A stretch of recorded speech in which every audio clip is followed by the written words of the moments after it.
تو اس وقت یہ تھا کہ ہمارے پاس جو انفراسٹرکچر نہیں تھا اس طرح کا، نیا ملک تھا، ایک آپ کو معلوم ہے ریفیوجیز کا سیلاب آ رہا تھا، یہاں سے لوگ جا رہے تھے، وہاں سے لوگ آ رہے تھے، تو وہ ارلی ایئرز جو 1-2 سال تھے وہ تو پاکستان کے تقریباً اسی میں خرچ ہو گئے۔ 2-3 سال کے بعد یہ مسئلہ کافی سبسائڈ ہو گیا تھا، لوگوں میں گھر مل گئے تھے، کیونکہ ہوا یہ تھا کہ جو پراپرٹیز جو یہاں پر ہندو سکھ چھوڑ کے گئے تھے وہ پھر مسلمانوں کو مل گئیں، اور بلکہ وہ کچھ لوگ کہتے ہیں کہ وہ زیادہ تھی، تو اس لحاظ سے وہ خاصا وہ اس میں سیٹلمنٹ ہو گئی، کافی حد تک ہو گئی ان کی۔ جو مسئلہ اس کے بعد یہ ہوا ہے کہ آپ کا ایک ابھی ہمارا ملک جو ایک تھا کہ ہمارا آئین نہیں بنا، آئین ہمارا 1956 میں بنا ہے، لیکن اس سے پہلے جو ہمیں ایک بہت بڑی جو ایڈوانٹیج تھی، جو ہمارے بہت بڑی ایڈوانٹیج تھی وہ یہ تھی کہ انگریز جب یہاں پہ چھوڑ کے گیا تو وہ ایک بہت زبردست بیوروکریسی کا نظام چھوڑ کے گیا، جس کو ہم عام اصطلاح میں نوکری شاہی بھی کہتے ہیں، یا جو کہتے ہیں یعنی سرکاری ملازموں کا ایک جو ICS ایک طبقہ جس کو ہم کہتے تھے انڈین سول سروس اس زمانے میں، جس کو بعد میں ہم نے CSP کا نام دیا۔ ان لوگوں کے پاس بڑی پروفیشنل کوالیفیکیشن تھی، وہ بڑے پروفیشنلی ان لوگوں کو معلوم تھا کہ ایڈمنسٹریشن کیسے چلائی جاتی ہے۔ اس کا نتیجہ یہ ہوا کہ جو ہمارے ارلی ایئرس تھے گو کہ وہ بڑے پولیٹیکلی انسٹیبل تھے۔ اگر آپ یہ دیکھیں 1951 میں ہمارے پہلے قائد لیاقت علی خان کا انتقال ہوا، اس کے بعد اس وقت سے لے کے 1958 تک تقریباً 7 یا 8 مختلف پرائم منسٹر جو ہیں وہ آئے، لیکن اس کے باوجود بیوروکریسی موجود تھی، تو نتیجہ یہ ہوا کہ سسٹم میں خرابی نہیں آئی، لا اینڈ آرڈر کی سچویشن اچھی رہی۔ اس کے علاوہ 1955 میں ہم نے اپنا پہلا 5 ایئر پلان بھی سٹارٹ کر لیا، اور وہ 5 ایئر پلان ایسا تھا جو بغیر کسی قرضے کے تھا، اس میں یہ بڑی خوبی تھی۔ تو وہ سٹارٹ ہوا، ہمارے وارسک ڈیم سٹارٹ ہوا، آپ دیکھیں 52 میں ہمارے گیس کی بلوچستان میں سوئی میں گیس دریافت ہو گئی، وہ ہمارے ملکی اپنے لوگوں نے کی۔ اس طریقے سے پروجیکٹس بننے شروع ہو گئے، کام چلنا شروع ہو گیا۔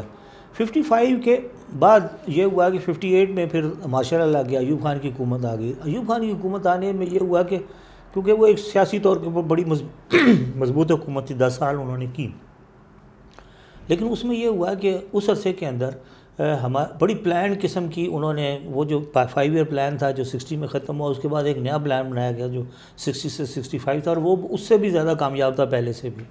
اور اس زمانے میں پاکستان کی معیشت اتنی مضبوط ہو گئی تھی کہ ہماری جو انڈسٹریل گروتھ تھی ہماری پاکستان کی، وہ یہ جو آج کل 3-4 بڑے ملک ہیں، ملیشیا، انڈونیشیا، تھائی لینڈ، جو کہ ان کی تمام جو GDP سے انڈسٹریل گروتھ جو تھی، ان کی جو انڈسٹریل گروتھ اور ہماری گروتھ ان سے زیادہ تھی ان کو ملا کے۔ اس کے علاوہ ہماری اس وقت پر کیپٹا انکم جو تھی وہ چائنا سے زیادہ تھی، اس وقت ہماری انڈیا سے زیادہ تھی، ساؤتھ کوریا سے زیادہ تھی، 50s میں یہ 65 کے اراؤنڈ 64 65 یعنی 60s کے اندر۔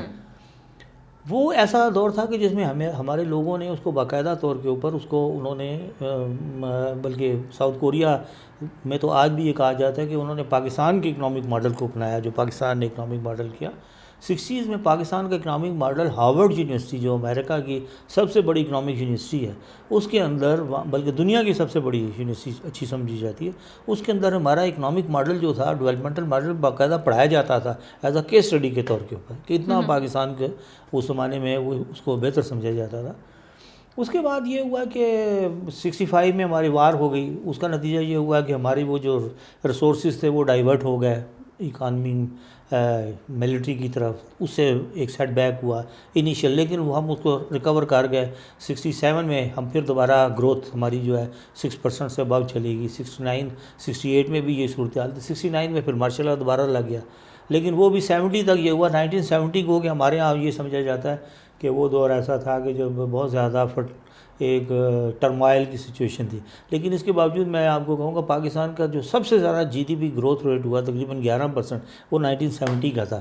1970 کا، 1970 کو گزرے بھی 50 سال ہو گئے، 50 سال گزر گئے، وہ سب سے زیادہ تھا۔ لیکن اس کے بعد 71 آن ورڈ ہماری پھر اکانومی اس طرح سنبھل نہیں سکی، یعنی 50 سال سے ہماری اکانومی سنبھل نہیں سکی۔ اس کے بعد نہیں سنبھل۔ 1970 کے بعد ہماری اکانومی بجائے بڑھنے کے، ہماری اکانومی میں گروتھ ضرور ہوئی، اس میں کوئی شک نہیں، گروتھ ہوتی رہی، ایسی نہیں ہے، لیکن ہم دنیا سے میچ نہیں کر سکے۔ جو ہمارا کمپٹیشن تھا جن ممالک کے ساتھ، ہم مثلاً یہ ہے کہ اگر ہم اب وہ 6% پہ جا رہے تھے تو ہم 2% پہ چلے گئے، تو نتیجہ یہ ہوا آہستہ آہستہ وہ جو کنٹریز تھے، ساؤتھ کوریا آگے نکل گیا، انڈیا آگے نکل گیا، چائنا آگے نکل گیا، ملائیشیا آگے نکل گیا، تو ہم جو ایشیا کے اندر ایک لیڈنگ ہماری جو 60s میں ہماری جو گروتھ تھی وہ جاپان کے بعد ایشیا میں سب سے زیادہ تھی، یعنی سب سے زیادہ ہم ایک پراسپیکٹیو کنٹری تھے جس طریقے سے.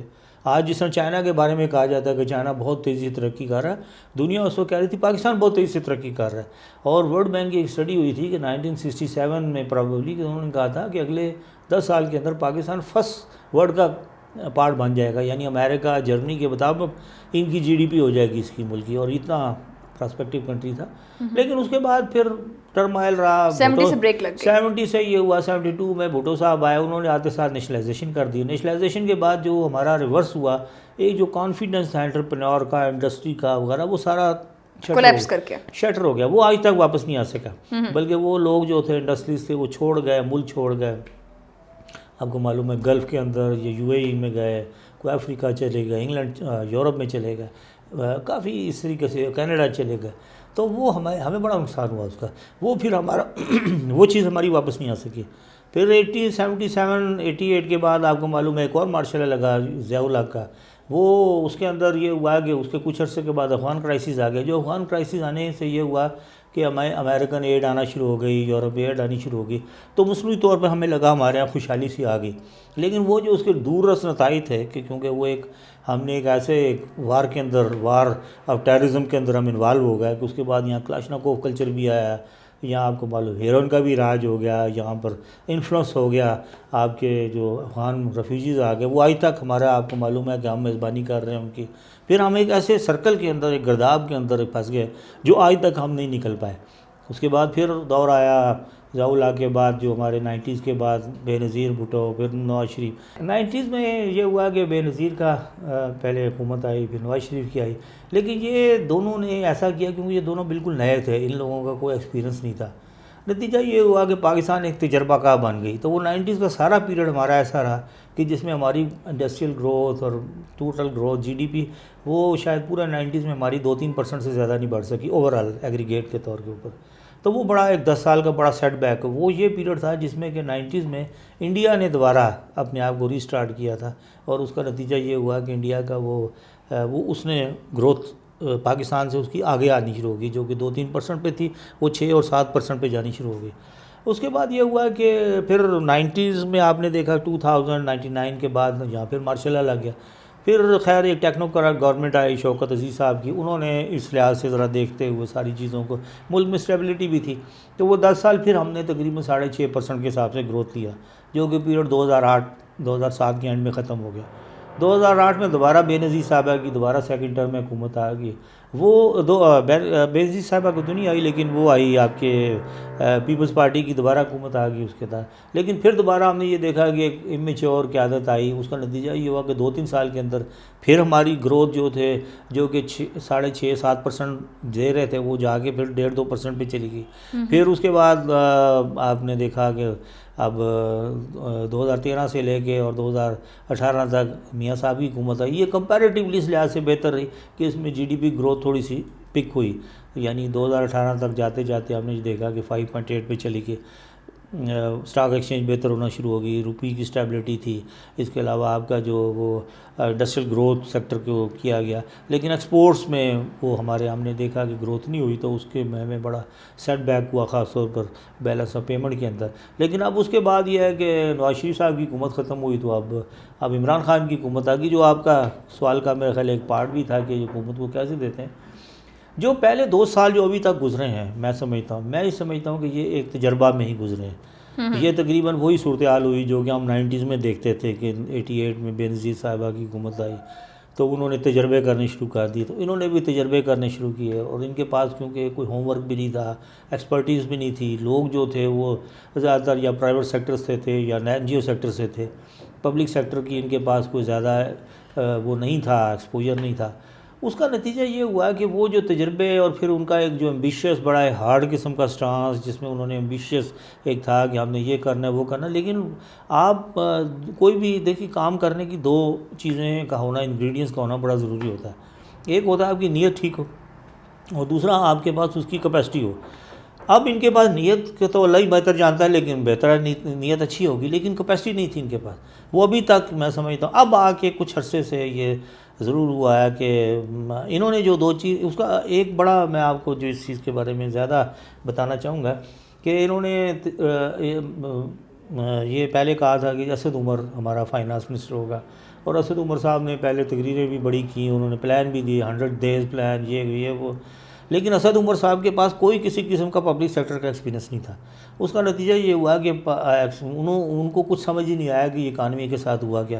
وہ ہوا یہ کہ انہوں نے بھی روپے کو گرانا شروع کر دیا. لوگوں نے کہا جی IMF کی طرف جائیں گے، کبھی کہا جائیں گے، کبھی کہا نہیں جائیں گے. وہ جائیں گے یا نہیں جائیں گے اس چکر کے اندر بھی ٹائم گزر گیا، روپیہ گرتا رہا، 140 تک چلا گیا. اب ملک میں ذرا ایک حالات خراب ہونے شروع ہوئے تو عمران خان صاحب نے جو ہے وہ ان کو بدل دیا. اس کی بجائے وہ ایک امپورٹڈ ایک فائنانس منسٹر لے آئے جو کہ شیخ صاحب ہیں. اب شیخ صاحب جو تھے یہ بنیادی طور کے اوپر ان کی ساری ٹریننگ جو ہے وہ انٹرنیشنل انسٹیٹیوشنز کے ساتھ ہیں، تو ان کی میں تو یہاں تک کہوں گا کہ ان کی وفاداریاں بھی ان کے ساتھ تھیں. تو انہوں نے وہ IMF کے پلان میں چلے گئے، اور اس کے بعد وہ 140 سے روپیز جو اٹھا کے انہوں نے 170 تک لے گئے، 169 تک. یہ ساری، اور اس کے بعد وہ ہر چیز جو ہے وہ تہس نہس ہو گئی. آپ نے دیکھا مہنگائی بڑھ گئی، انڈسٹریل پروڈکشن گر گئی، ایکسپورٹ بھی نہیں بڑھ سکے. یعنی یہ بھی گزشتہ حکومتوں کی طرح کچھ خاص کر نہیں سکتے.